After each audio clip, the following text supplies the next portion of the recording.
نبی کریم صلی اللہ علیہ وآلہ وسلم کے ایک عاشق کا آج تذکرہ ہوگا کہ جنہوں نے اپنی پوری زندگی خواہ وہ زبان و بیان سے ہو یا قلم سے ہو نبی کریم صلی اللہ علیہ وآلہ وسلم کی غلامی میں گزار دی۔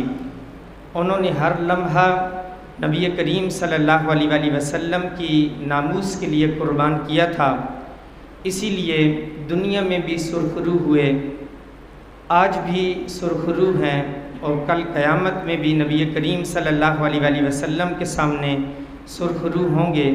رب تبارک و تعالیٰ کی بارگاہ میں انہیں بڑی مقبولیت حاصل ہے۔ اس عاشق کا آج تذکرہ ہوگا کہ انہوں نے چاہے وہ حالت بیداری میں تھے یا حالت نوم میں تھے، اپنے آپ کو اللہ اور رسول کے ساتھ جوڑے رکھا۔ اس عاشق کا نام امام اہل سنت، امام عشق و محبت الشاہ امام احمد رضا خان علیہ الرحمہ و رضوان ہے۔ ان کے عشق رسول صلی اللہ علیہ وآلہ وسلم کے بے شمار واقعات ہیں۔ چند ایک واقعات آپ کے سامنے بیان کروں گا تاکہ ہمارے دلوں میں بھی نبی کریم صلی اللہ علیہ وآلہ وسلم کا عشق اجاگر ہو، ہماری بھی نبی کریم صلی اللہ علیہ وآلہ وسلم سے محبت کامل ہو جائے۔ امام اہل سنت، امام عشق و محبت امام احمد رضا خان علیہ الرحمہ و رضوان کا صرف آپ علیہ الصلاۃ والسلام سے ہی عشق کامل نہیں تھا، بلکہ آپ علیہ الصلاۃ والسلام سے نسبت رکھنے والی ہر چیز سے عشق کامل تھا۔ آپ علیہ الصلاۃ والسلام سے نسبت رکھنے والے سادات کرام رضوان اللہ علیہم اجمعین اور سادات کرام رحمۃ اللہ علیہم، تمام کے تمام جو سادات ہیں، چاہے وہ گزر چکے ہیں یا چاہے وہ موجود تھے امام اہل سنت کے سامنے یا چاہے وہ بعد میں آ رہے ہیں، ہر ایک کے لیے وہ ساماں کر کے گئے ہیں۔ جو ماقبل تھے ان کا ادب اور تعظیم بجا لا کر ہمیں بتایا، جو دور حاضر میں موجود تھے ان کے سامنے ان کی تعظیم کر کے دکھایا۔ صرف زبان سے کہتے نہیں تھے بلکہ انہوں نے مشاہدے سے ثابت کیا، دلیل دے کر ثابت کیا کہ ہمیں ان سادات سے کتنا پیار ہے، اور پھر تا قیامت آنے والے جو سادات ہیں ان کے بارے میں بھی ہمیں درس دے کر گئے۔ نبی کریم صلی اللہ علیہ وآلہ وسلم کے جو شہزادگان ہیں، سادات کرام رضی اللہ تعالی عنہم یا رحمہم اللہ تعالی، جب حضرت امام اہل سنت کے سامنے کوئی سید زادہ آ جاتا تو امام اہل سنت رضی اللہ تعالیٰ عنہ بے حد اس کی تعظیم و تکریم کرتے۔ ایک مرتبہ آپ اپنے رفقا کے سامنے بیٹھے تھے تو دوران گفتگو کوئی بچہ سامنے کھیلتے ہوئے گزر جاتا تو کھڑے ہو جاتے۔ ایک مرتبہ ایک بچہ سامنے سے گزرا، امام اہل سنت کھڑے ہو گئے۔ آپ کو معلوم ہے کہ جو وائز ہے، نصیحت کرنے والا ہے، جب وہ آپ کے سامنے کھڑا ہوگا تو آپ کے ذہن کے اندر ایک سوال آئے گا کہ اچانک یہ کھڑے ہو گئے، جس طرح میں گفتگو کرتے کرتے اچانک یہاں کھڑا ہو جاؤں، پھر دوبارہ کھڑا ہو جاؤں، پھر کھڑا ہو جاؤں، کوئی وجہ آپ کو معلوم نہ ہو، آپ کے ذہن کے اندر یہ سوال آئے گا کہ حضرت کیا ماجرا ہے؟ تو یوں ہی ہوا، ایک 3-4 سال عمر کا بچہ ایک مرتبہ سامنے سے گزرا، امام اہل سنت کھڑے ہو گئے، سامنے گلی کا دروازہ کھلا تھا، دوبارہ گزرا، دوبارہ کھڑے ہو گئے۔ جب تیسری مرتبہ کھڑے ہوئے، رفقا نے پوچھا کہ حضرت ماجرا کیا ہے، کہ کوئی وجہ ہے کیا آپ کھڑے ہو جاتے ہیں؟ کہا دراصل بات یہ ہے کہ سامنے پڑوس میں سادات کا ایک بچہ ہے، 3-4 سال اس کی عمر ہے، وہ کھیلتے کھیلتے سامنے سے گزر جاتا ہے، اس کے ادب میں اعلیٰ حضرت میں امام اہل سنت کھڑا ہو جاتا ہوں۔ یہ امام اہل سنت کی شان تھی کہ لوگوں کے تو وہ امام تھے، لیکن جو سادات تھے، چاہے وہ 3-4 سال کی عمر تھی، چاہے وہ بڑے تھے، چاہے وہ فقیر تھے، چاہے وہ مزدور طبقہ تھا، سادات کرام کا امام اہل سنت، امام عشق و محبت نے ان کا ادب بجا لایا۔ صرف لوگوں کو درس نہیں دیا کہ ان کا ادب کرو، کہ یہ آپ علیہ الصلاۃ والسلام سے نسبت رکھتے ہیں، بلکہ وہ ادب کر کے دکھایا۔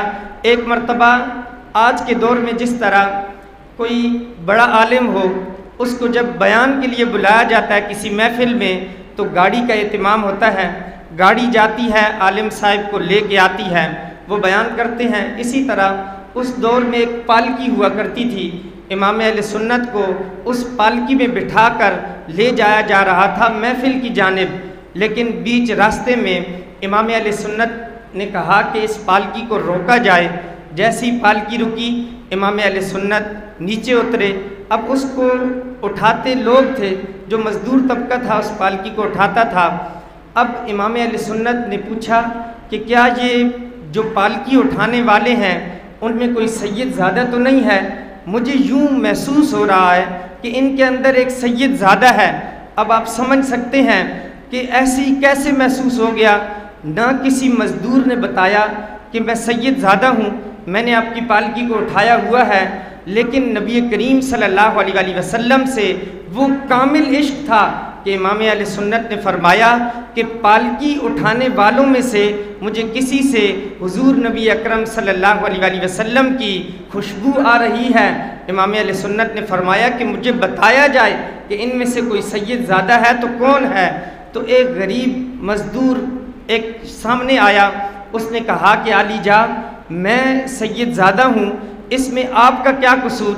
اس میں تو میں ایک مزدور ہوں، مجھے مزدوری کے لیے بلایا گیا، میں نے پالکی کو اٹھایا، میں اس کی مزدوری لوں گا، لیکن آپ کیوں پریشان ہیں؟ بس امام اہل سنت نے اتنا سنا کہ امام اہل سنت کی آنکھوں سے اشک رواں ہو گئے۔ لوگ یہ منظر دیکھ کر حیران ہو گئے، آخر بات ہی کیا ہے؟ ایک مزدور ہے، وہ اس کی مزدوری لے گا، اور یہ بیچ میں بیٹھے ہیں، ان کا قصور نہیں ہے کہ ان کو ہم نے بٹھایا ہے، لیکن آخر وجہ کیا ہے؟ کہا کہ کل قیامت کے دن رسول اللہ صلی اللہ علیہ وسلم نے اگر پوچھ لیا، اے احمد رضا، کل ہمارا شہزادہ تھا، وہ تمہیں پالکی پر اٹھا کر لے کے جا رہا تھا، اس وقت کیا تمہیں غیرت نہیں آئی کہ تم اس شہزادے کو منع کرو؟ اس وقت میں نبی کریم صلی اللہ علیہ وسلم کو کیا جواب دوں گا؟ لوگ حیرت زدہ تھے، لیکن ابھی آگے آپ سنیں گے حیرت اور لوگوں کی بڑھ گئی۔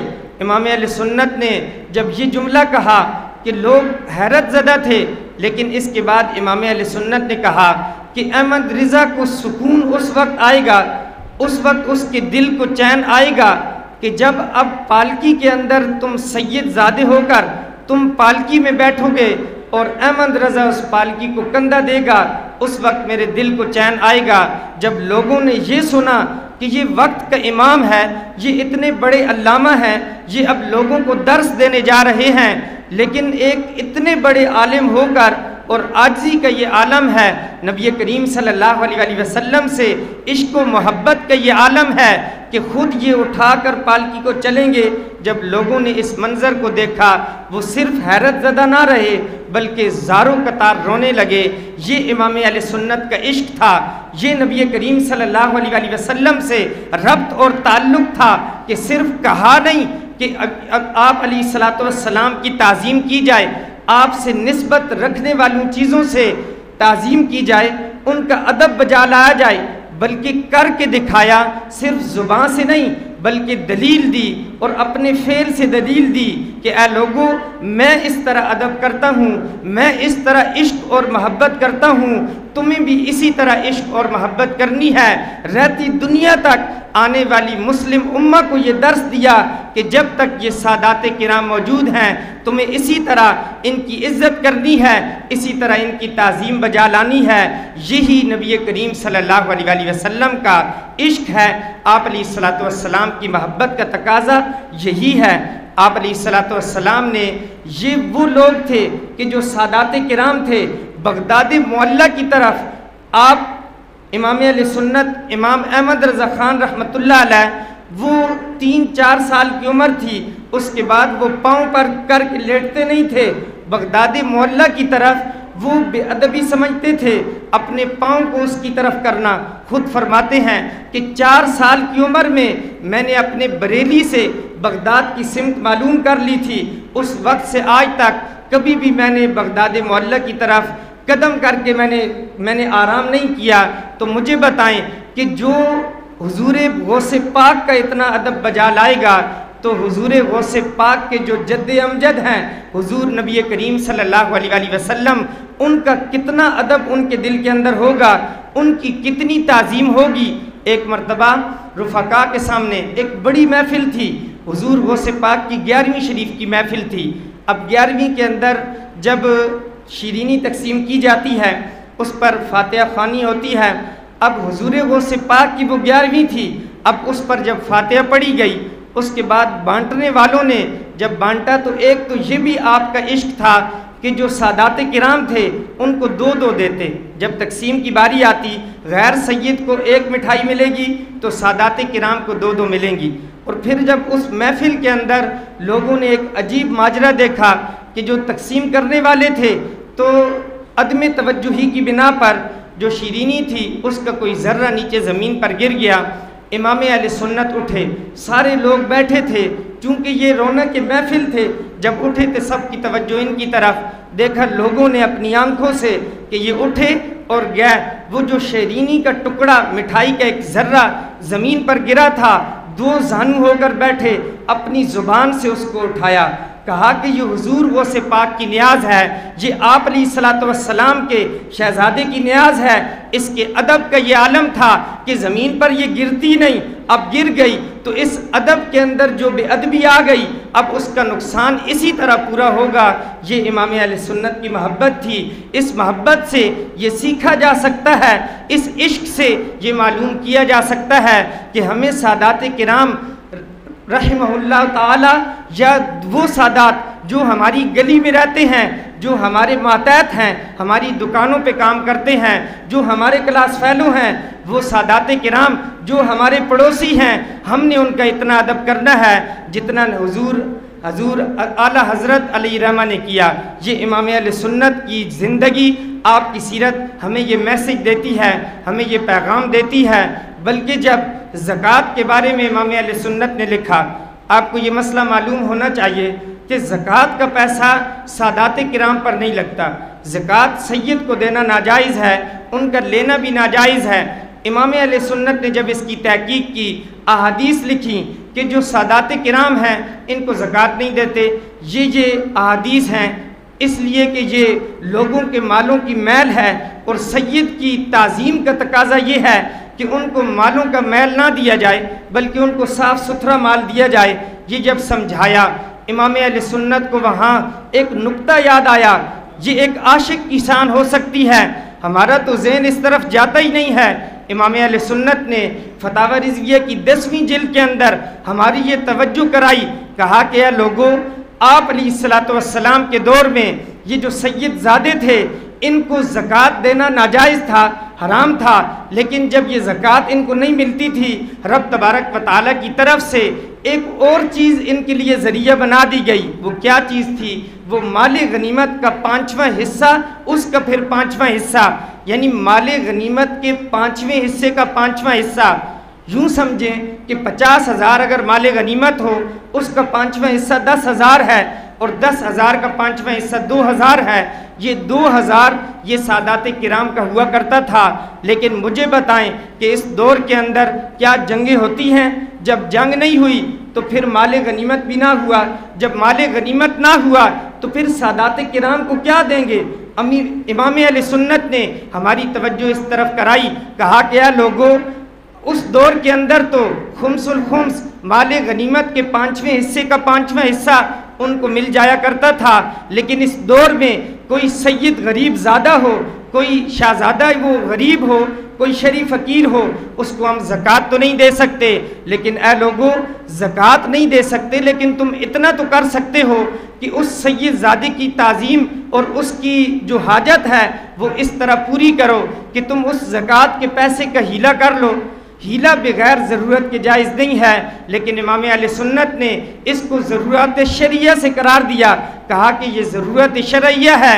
کل قیامت کے دن آپ علیہ الصلوۃ والسلام نے تم سے پوچھ لیا کہ تمہاری گلی کے کونے میں ایک سید زادہ رہتا تھا، ایک سید زادی رہتی تھی، مال زکوٰۃ تو ان کو ملتا نہیں تھا، دیگر فقراء مال زکوٰۃ سے ان کی کمی پوری ہو جاتی تھی، لیکن میرے یہ شہزادے یہ غربت کی چکی میں پستے رہے، لیکن تم نے ان کے ساتھ تعاون نہیں کیا۔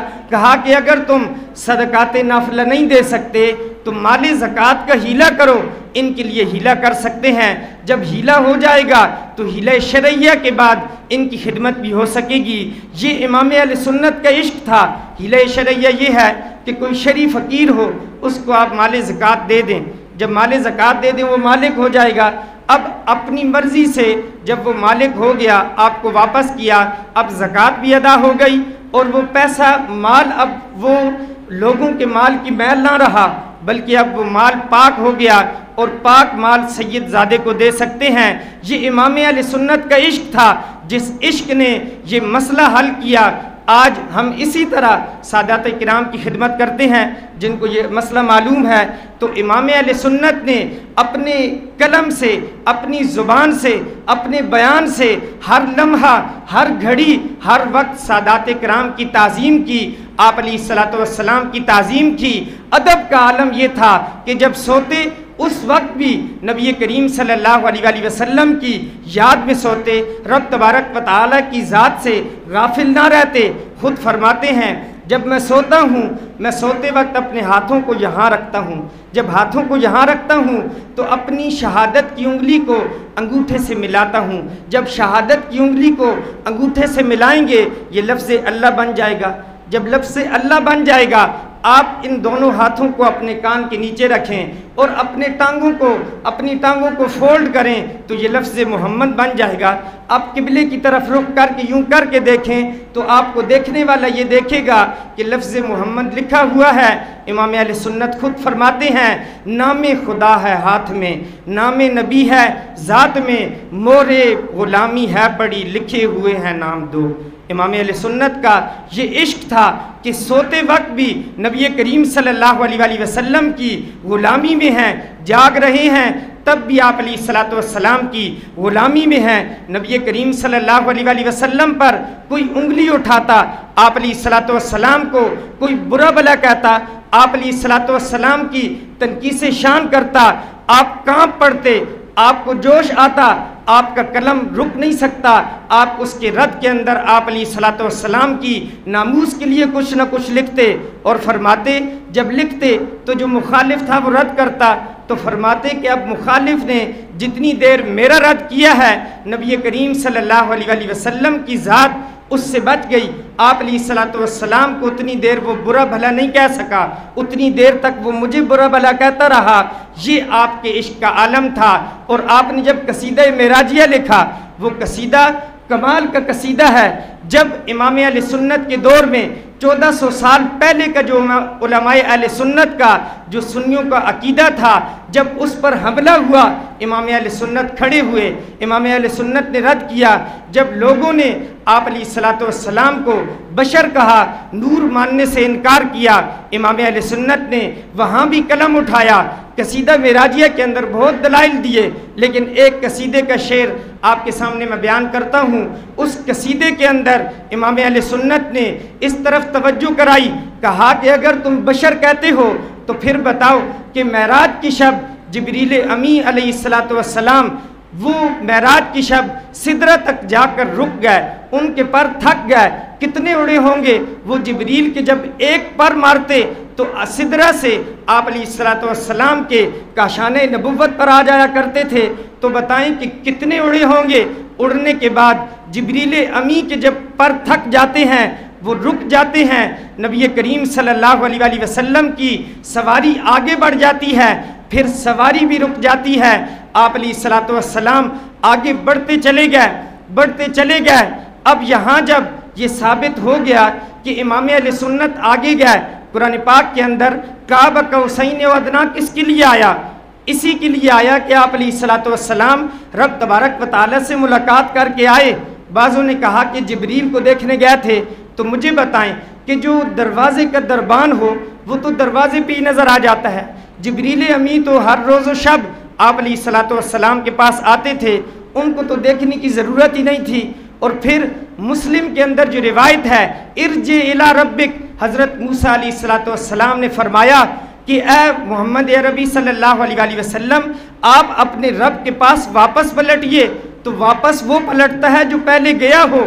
تو اس سے بھی ثابت ہوتا ہے کہ آپ علیہ السلام رب کی بارگاہ میں گئے تھے، تبھی تو حضرت موسیٰ علیہ السلام نے فرمایا واپس پلٹیے۔ یہ تو نہیں کہا کہ ارجع الی جبریل، آپ جبریل کی طرف پلٹیے، یہ تو نہیں کہا کہ آپ ارجع الی اقصی، مسجد اقصی کی طرف پلٹیے۔ تو پتہ چلا کہ حضور صلی اللہ علیہ وآلہ وسلم معراج کی شب آپ علیہ السلام سے ملے۔ جب ملے تو اب بحث چھڑ گئی کہ کیسے ملے، کون ملا، کس سے ملا، کتنا ملا، یہ ساری بحثیں چھڑ گئیں۔ تو ایک صوفی ہی اس مسئلے کا حل کر سکتا ہے۔ امام اہل سنت ایک فقیہ بھی تھے، ایک محدث بھی تھے، آپ ایک شاعر بھی تھے، لیکن آپ ایک صوفی بھی تھے۔ صوفی شخص ہی اس مسئلے کا حل کر سکتا ہے۔ اس مسئلے کا حل وہ کرے کہ جو جنید بغدادی ہو، اس مسئلے کا حل وہ کرے جو داتا علی حجویری ہو، اس مسئلے کا حل وہ کریں جو غوث پاک ہوں۔ لیکن امام اہل سنت، امام عشق و محبت نے بڑے آسان انداز سے اس مسئلے کا حل کیا۔ فرماتے ہیں وہی اول، وہی آخر، وہی ظاہر، وہی باطن، وہی اول، وہی آخر، وہی ظاہر، وہی باطن۔ یہ رب تبارک و تعالیٰ کی طرف اشارہ ہے۔ پھر اس کے بعد فرمایا اسی کے جلوے، اسی سے ملنے، اسی سے اس کی طرف گئے تھے، کہ نبی کریم صلی اللہ علیہ وآلہ وسلم یہ رب تبارک و تعالیٰ کا جلوہ ہے۔ یہاں علماء بڑی پیاری مثال دیتے ہیں۔ علماء نے فرمایا کہ وہ لوگ کہ جنہوں نے حضرت حلیمہ کی بکریوں کے پیچھے امام الانبیاء کو دیکھ کر یہ فتویٰ لگا دیا یہ بشر ہیں، اس لیے کہ بشر بکریاں چرایا کرتے ہیں، یہ نور نہیں ہیں، تو ان کو کیا سدرہ پر جبریل کے آگے آگے نبی کریم صلی اللہ علیہ وآلہ وسلم کو دیکھ کر یہ کہنا یاد نہیں آیا کہ نور بھی ہیں؟ جب ملائکہ نور ہیں تو جبریل امی علیہ السلام بھی نور ہیں، تو جو نور سے آگے چلا جائے وہ تو بدرجہ اولا نور ہے۔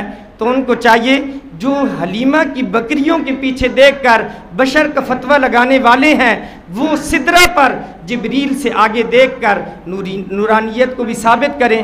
اس کے بعد پھر ہم علم ریاضیات جانتے ہیں۔ علم ریاضی کے جاننے والے وہ بھی حیران ہو جائیں گے کہ یہ امام کیسا امام تھا۔ اتنا مشکل مسئلہ کہ جب آپ علیہ السلام اس سے آگے چلے گئے تو پھر کیا ہوا، کہاں سے گئے، کس طرف سے گئے، واپس کہاں سے آئے، یہ تذکرہ ملتا نہیں ہے۔ مجھے بتائیں کہ نعت کے اندر علم ریاضی سے اس مسئلے کو حل کرنا کتنا مشکل ہے۔ امام اہل سنت نے علم ریاضی سے پھر حل کیا۔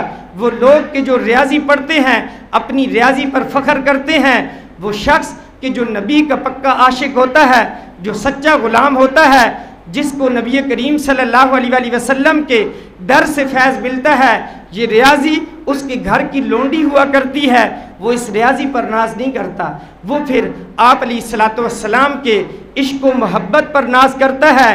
انہوں نے پھر اس مسئلے کو علم ریاضی سے حل کیا۔ ابھی تک آپ حیران ہوں گے کہ آپ علیہ السلام پھر جبریل سے جب جدا ہوئے پھر کس طرف سے گئے، واپس کہاں سے آئے، اس کا جواب ہونا چاہیے، تو پھر اس کا جواب دیجئے۔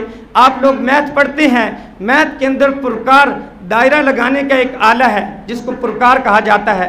جب پرکار سے دائرہ لگایا جائے، جہاں سے پرکار کا دائرہ شروع ہوتا ہے وہ نقطہ ہے، ابتداءً نقطہ ہے، پھر واپس پرکار آ کر وہاں رکتی ہے، یہ بھی نقطہ ہے۔ لیکن مجھے بتائیں، بڑے سے بڑا ریاضی دان بھی ہوگا، ایک دائرہ اس کے سامنے آپ رکھیں، گول دائرہ، اس سے پوچھیں بتائیں کہ نقطہ کہاں ہے، بتا سکے گا؟